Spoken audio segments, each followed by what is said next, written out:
Good morning and welcome to your Farm and Home Show. I'm Kristi Shive, and this morning we're visiting with LaToya Drake. She's a program coordinator for the Nutrition Education Program for the University of Kentucky. Good morning, LaToya. Good morning, Kristi. LaToya, I'm so glad you're with us because March is National Nutrition Month, and you hmm are here to share about some great resources that NEP has available.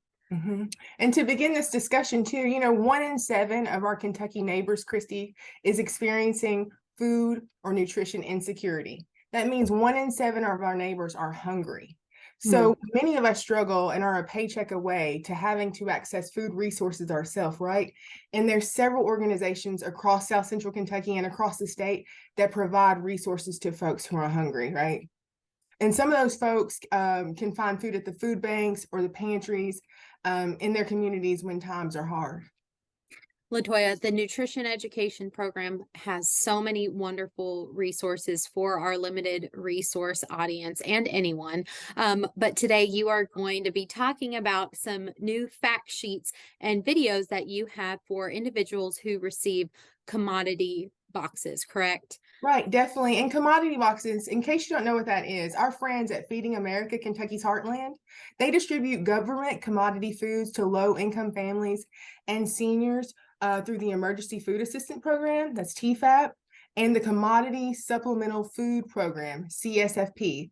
To receive those CSFP benefits, you need to be 60 or older and be within income guidelines. So currently in our area, 8,300 seniors are being served by commodity boxes. And we want to make sure that people are getting the most nutrition bang for their buck with those boxes, because sometimes you get things that you might not know how to use. So thinking about using these food commodity box foods, right? You might get some canned beans, you might get some random applesauce. How can you use those things? Let's think about some additional tips to use those commodity foods.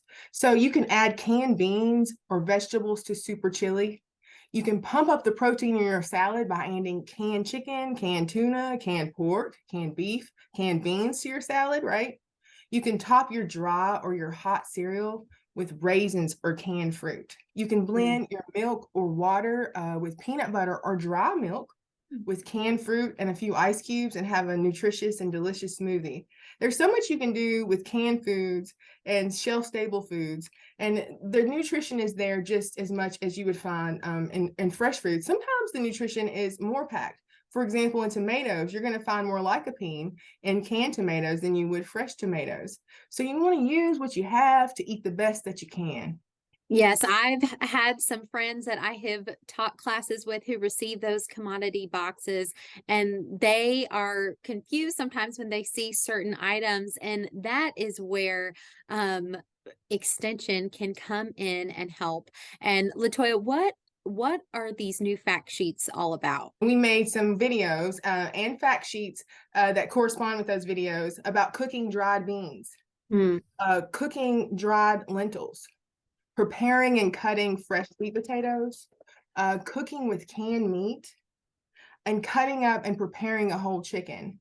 So these fact sheets are going to give some quick tips about the nutrition and preparation and storage of these items.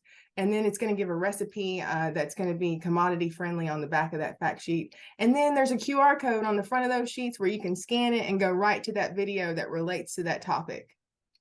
Now, LaToya, if someone is watching and they are interested in these resources, how can they access them? We've got a QR code right on the screen for you right Okay. there. And you can discover our commodity videos and fact sheets, as well as additional nutrition and food preparation information at planeatmove.com, right? You can discover food resources in your community from our friends at Feeding America, Kentucky's Heartland. Their website has a great link to find food resources in your community. LaToya, so much great information. Thank you so much for being with us today. If you would like to check out these resources, be sure to scan this QR code and find the great resources, fact sheets, and videos that LaToya was talking about. Thanks for joining us today on the Farm and Home Show, and we'll see you next time.